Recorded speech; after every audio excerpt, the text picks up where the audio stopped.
O Estresse em Pauta de hoje traz novamente o aparelho digestivo, sendo a hipocloridria, quer dizer, um baixo nível de suco gástrico de ácido clorídrico no nosso estômago, sendo uma disfunção orgânica, gente, algo que acontece como um sintoma, normalmente um sintoma de azia, de estufamento, de má digestão. Sabe aquela comida que fica empachada?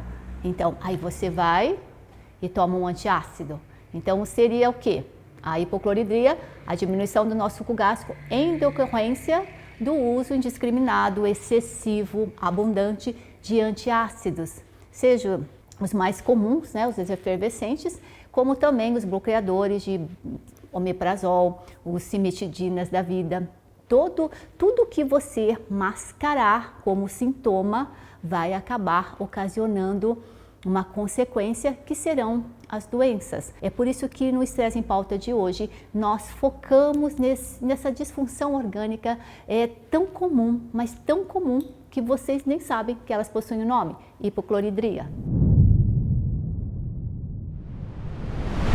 Então, eu só queria relembrar com vocês que pelo menos 7 tipos de agressão ao corpo que vai gerar o estresse orgânico, a gente elencou e nos nossos vídeos vocês vão ter eles nesse formato, 7 tipos. Hoje nós estamos falando sobre o estresse alimentar e o estresse intestinal. Esses 2 tipos de estresse, eles são os maiores causadores de inflamação crônica que vai levar aos nomes de doenças. Nós simplesmente chamamos de gastrite crônica, de hipertensão, de diabetes, a todas essas somatórias de agressões que acabam acontecendo nas nossas células, que vão acabar tendo os nomes, 12 mil nomes de doenças. Por isso que é tão importante a gente entender esse processo, como é que o alimento, se mal escolhido por vocês, vão acabar ocasionando um processo inflamatório que começa aqui na boca, mas claro, a gente repercute também nos sinais, nos seios nasais e no seio frontal, como as sinusites, passa para o nosso esôfago, vem para o estômago e é aqui que o nosso vídeo de hoje vai tratar desse tão comum sintoma e um diagnóstico que acaba sendo a hipocloridria. Quer dizer, acontece, mas ele acaba sendo mal diagnosticado e mal tratado. Então, nós queremos entender por que o baixo nível de suco gástrico está acontecendo nos tempos de hoje. Entender a hipocloridria, que é uma pandemia que acontece com todos nós, vamos voltar aqui para o nosso estilo de vida atual, que inclui muitos produtos industrializados. Industrializados, onde você abre os saquinhos e eles estão prontos, como o macarrão, como os biscoitos, como as bolachas, como os sorvetes. Então, esse tipo de alimento, que não são alimentos, são produtos industrializados, eles possuem muita gordura ruim e muitas proteínas animais. Nós estamos nos alimentando mais de produtos animais, de carne, né, peixe, frango, ovos. Então, esse tipo de alimento exige um estado do estômago chamado hipercloridria. Toda vez que eu comer proteína animal e gordura, seja boa, principalmente as ruins, o estômago vai responder aumentando a produção de suco gástrico. Por quê? Porque ele precisa quebrar, digerir esse animal e esse tipo de produto industrializado. Lembre-se sempre que a hipocloridria significa que existe uma diminuição do suco gástrico que não vai conseguir digerir as proteínas animais e as gorduras. Quando ele faz isso, nós, seres humanos, sentimos os sintomas ruins, dá um mal-estar, dá aquela azia, daqueles arrotos, dá uma distensão. Então você fala, acho que eu comi muita fritura, acho que eu comi muita porcaria. E aí, ao invés de nós olharmos para o que nós comemos e falar, olha, não vou comer mais esse saco de bolacha inteiro, esse saco de bis inteiro, não vou comer, o que vocês fazem? Vocês acabam fazendo o quê? Tratando um sintoma. Então, quando se trata um sintoma, o ser humano vai lá e usa um antiácido, né? Aqueles, a gente nem gosta de falar de marca, mas são os pozinhos que você coloca na água, eles são efervescentes. Eles ajudam a diminuir esse sintoma. Os bloqueadores de receptores de histamina, de H2, que é a cimetidina. Os bloqueadores de bomba de sódio, potássio e ATPase, que são os omeprazóis. Quer dizer, toda vez que eu tratar um sintoma e não tratar a causa, eu vou estar piorando o estado do meu estômago. Eu vou levar esse estômago a um estado de baixo nível de suco gástrico. Esse distúrbio orgânico chamado hipocloridria está muito relacionado às nossas doenças autoimunes. Por quê? Vamos lá. Se nós pensarmos em uma proteína, ela possui várias ligações de aminoácidos, né, formando os peptídeos. Quando eu tenho um suco gástrico, um suco digestivo com pH de 1,5, eu vou conseguir quebrar e liberar. O correto seria liberar esses aminoácidos separadinhos. Só que quando eu tenho a hipocloridria, essa falta de suco gástrico, eu não consigo quebrar a proteína até chegar nos aminoácidos. Eles ficam na forma de peptídeos estranhos. Estranhos por quê? Porque a falta do suco gástrico não deixa com que essa proteína animal seja degradada da forma que seria. Então, esses peptídeos estranhos estão muito relacionados à formação de autoanticorpos. O corpo, na tentativa de lutar contra essas substâncias estranhas, ele acaba formando autoanticorpos. E é por isso que, quando nós falamos de proteína, alimentos proteicos, o alimento proteico aqui, fala-se, né? Vamos corrigir. Não é só o proteico animal, mas o glúten, a gluteína, vem do glúten, é uma proteína. A caseína do leite é uma proteína. Então, esse tipo de alimentação moderna, à base de farinha e à base de derivados lácteos, de leite em pó, eles estão fazendo com que esse estômago não tenha a capacidade de digerir completamente. E é por isso que os peptídeos estranhos estão muito relacionados com o glúten e com o leite. Vamos lembrar que a hipocloridria é uma consequência do uso de antiácidos, de bloqueadores de receptores de histamina e de bloqueadores de bomba de sódio e potássio. Por quê? Porque a população está comendo, se empanturrando, né, de produtos alimentícios, de farináceos, de fast food e tendo sintomas de azia, de má digestão. Aí o que eles fazem? Tomam um antiácido. É o antiácido, o mascarar os sintomas é que está ocasionando a hipocloridria. A repercussão da hipocloridria no nosso organismo, ela começa, olha, vamos tratar da digestão, da falta de digestão do alimento proteico. E aqui o alimento proteico, sem dúvida nenhuma, o animal, né, as carnes, o frango, o peixe, o ovo, mas principalmente as carnes. E lembrando também que é animal, aquele brigadeiro que você come, que é docinho, mas ali contém proteína caseína, proteína lacto-beta-globulina e que vão estar fazendo parte dos queijos, dos iogurtes, dos leites, em todos aqueles alimentos que você acaba comendo industrializados, né? Os biscoitos e as bolachas. Quando eu acabo comendo, tendo minha azia e tomando os antiácidos ou os bloqueadores de sintomas, eu vou acabar tendo a minha hipocloridria. A falta de suco gástrico acaba ocasionando uma digestão incompleta das minhas proteínas. E a essa digestão incompleta, eu vou acabar formando peptídeos chamados estranhos.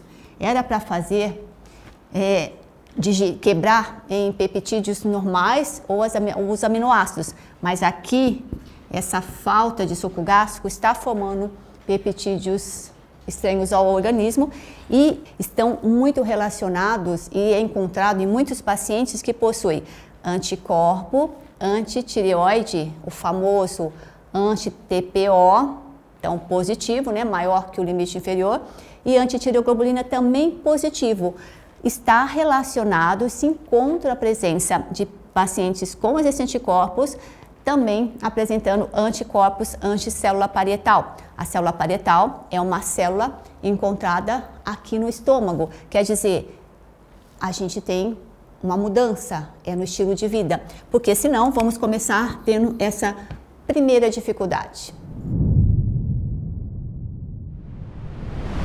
Uma constatação bastante evidente que a falta de digestão de proteínas pelo paciente é que o que acontece na paciente com doença celíaca. A doença celíaca tem como doença autoimune a segunda doença mais comum autoimune sendo a doença tireoidiana, um Hashimoto, por exemplo, e sendo a primeira doença autoimune também do paciente celíaco, a diabetes tipo 1, a autoimune, onde ocorre a destruição do pâncreas. Quer dizer, é bem sério esse lance de eu como, me empantufo de substâncias de pacote, passo mal e tomo os antiácidos.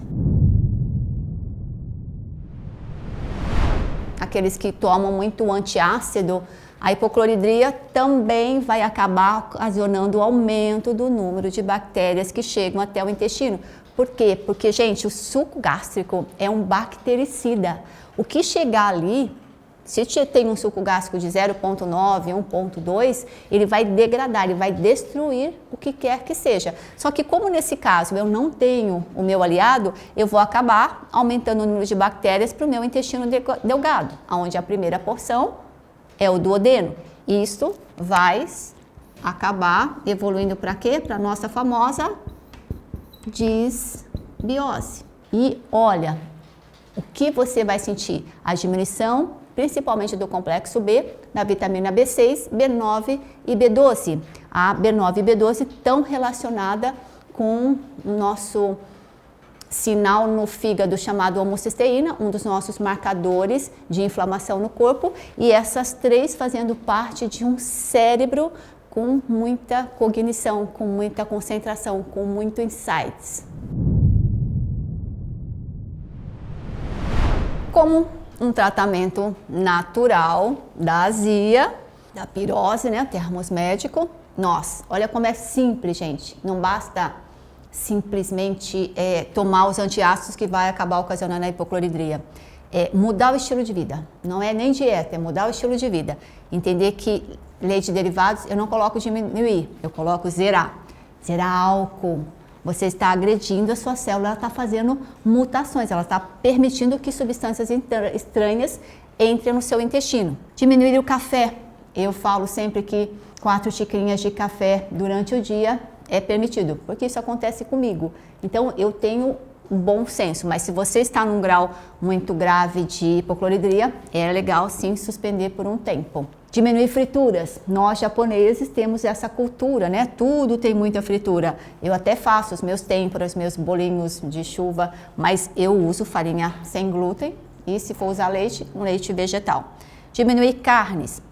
Diminuir isso e aumentar verduras, legumes, frutas, grãos e todos os alimentos ricos em fibras. Isso para restabelecer o nosso suco gástrico. Junto a isso, lembrar sempre que o excesso de peso favorece o refluxo, porque as alças intestinais vão empurrar esse diafragma, o músculo da respiração, que vai dificultar a presença ali das alças intestinais com o estômago. Então, diminuir peso.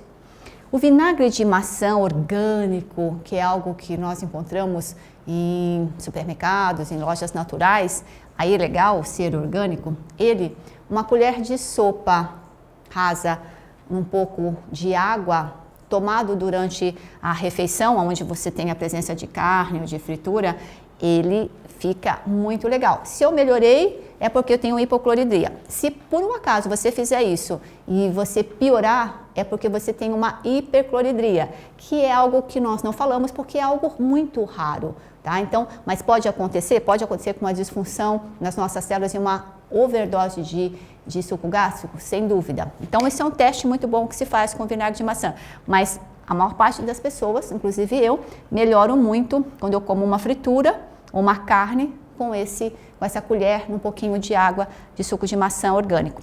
Água com limão também é uma boa pedida. Se eu for comer uma carne no churrasco ou de novo com a fritura, porque eu não como leite, eu sempre é água com gelo e limão espremido. Ele ajuda a essa digestão. Por quê? Porque eu colaboro com o meu suco gástrico. O desafio de hoje será você ter o seu vinagre de maçã orgânico e tomar toda vez que você for comer uma proteína animal ou comer um tipo de fritura, uma colher de sopa diluída num pouquinho de água. Bom, entendendo como é que funciona o nosso sistema digestório, o nosso estômago, quando esse suco gástrico é, antes de tudo, bactericida, a gente fica bem tranquila em relação a tudo que a gente acaba comendo fora de casa. Então, não seria esse o problema, comer fora de casa, mas sim não ter a presença desse suco gástrico, que na dieta moderna de hoje em dia é muito comum, porque nós vivemos de saquinhos, de biscoitos, de bolos, de massas. Então, tudo aquilo que você gosta muito, está viciado, está tirando você do seu centro. Quer dizer, você não raciocina mais, não tem mais os neurotransmissores necessários que acabam sendo as consequências de uma digestão bem feita. O uso realmente de antiácidos está fazendo com que a gente se acostume a comer erradamente, em quantidade, em qualidade, e tomar esses antiácidos, que vai ter como consequência a diminuição do nosso suco gástrico. Por quê? Porque a gente não quer sentir aquele mal-estar. Como eu não quero sentir o mal-estar, eu tomo algo que anestesia o meu estômago. Então, gente, olha, precisa ter esse conceito, precisa ter esse entendimento, como funciona o nosso corpo. Toda vez que eu tenho um sintoma, seja de dor de cabeça, seja de estufamento ou de uma azia, eu não tomo nada. Eu quero entender o que é que está ocasionando aquela dor de cabeça ou aquela azia. Ah, foi a fritura que eu comi? Ok, então eu tenho que diminuir a quantidade ou mudar a minha alimentação, mas jamais anestesiar o meu estômago e o meu esôfago para eu fingir que eu estou bem. Compreender o que causa e mudar. Estresse em pauta. Compreenda o que causa e mude.